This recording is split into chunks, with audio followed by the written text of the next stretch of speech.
Scorpio, happy full moon in Pisces, darling. I hope you're having a beautiful day today. As the title of this video states, play nowadays is not for the fucking weak. So let's deep dive into this reading.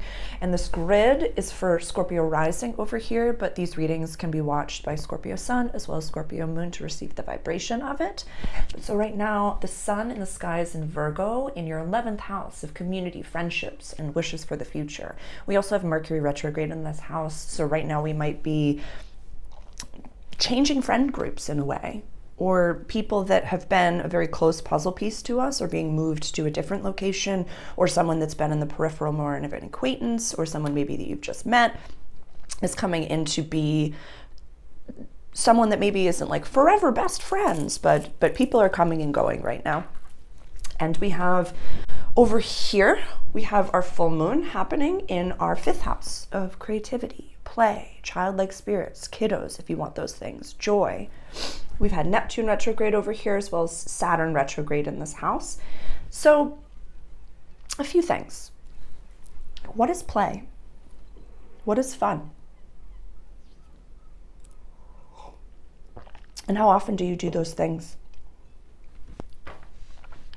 Because right now, on this planet, the end of August 2023, having fun and playing and doing very simple things is actually one of the most courageous acts you can do.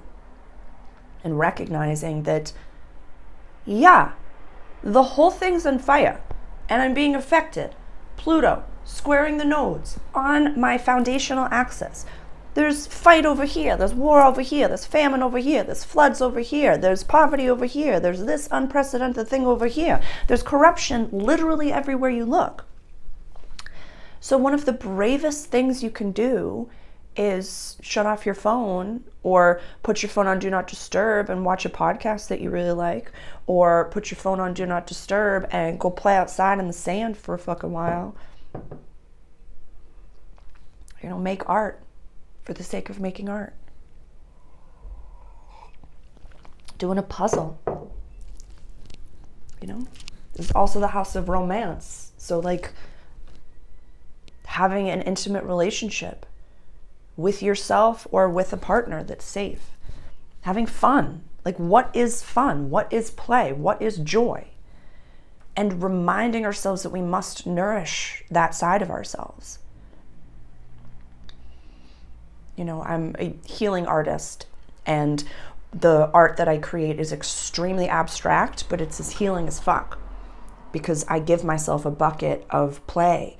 And, I post videos on my Instagram account for some of the dance and for some of the art that I do. So if you're interested in my art, please go follow me on Instagram. I post more things over there for the art.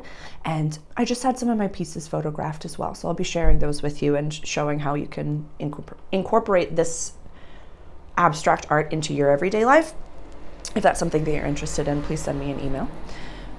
But I give myself a bucket to play and make a fucking mess and literally roll around in paint as I'm doing a healing, and then let that healing component, that vibration, saturate into the paint, put that on the canvas, and it's as magical and as woo-woo and as creative and as inner child and inner adolescent as can be.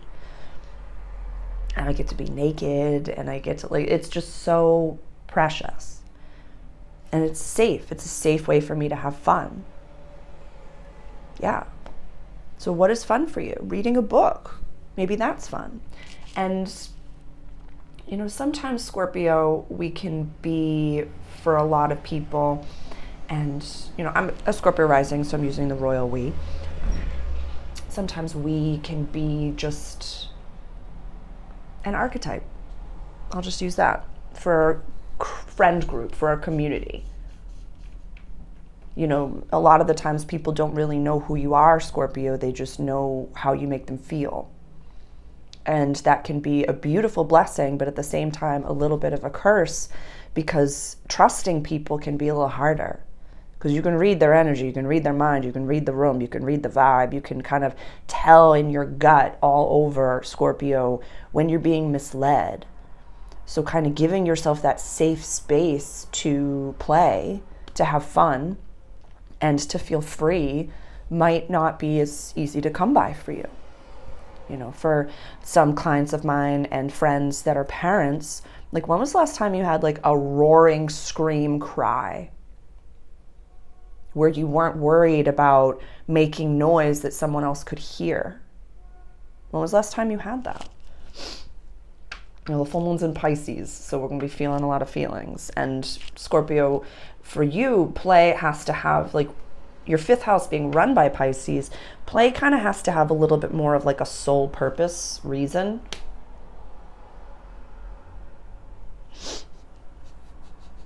I'm hearing myself talk about my art and saying, here, I can help you. It's like, it literally has to have a reason. So what if you did a puzzle? What if you, you know, painted outside the lines? If you just went for a walk? What if you did some things for this full moon that don't help anybody but yourself? And see if anybody around here, Mercury retrograde in your house of community, friendships, and wishes for the future, has a fucking problem with that. And you can just know that they're energetically leaving. You know? Uranus retrograde in your house of relationships. If they're meant to be there, they'll be there. If they're meant to leave, they will leave. If they're meant to teach you something, they'll teach you something. If you're meant to teach them something, you will definitely teach them something. So know that that's a part of the astrology. It's all happening, darling. All right.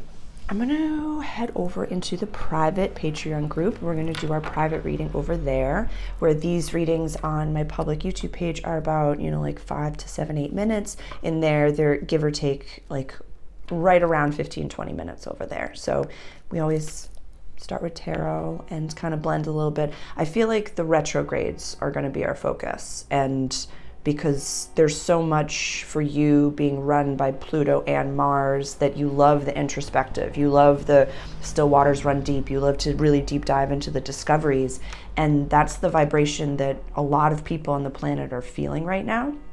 So I want us to kind of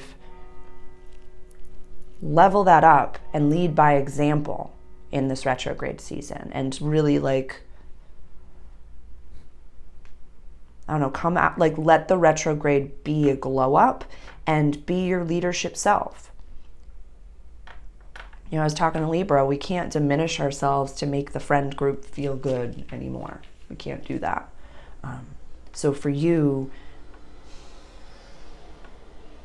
like I was saying, leave them behind.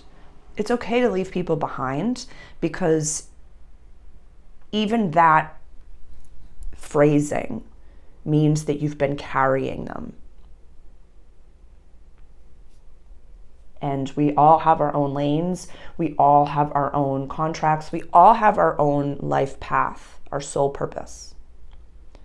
So when you need to leave someone behind, it means that you've been carrying them. So let's talk privately, Scorpio, because that was intense. I love you.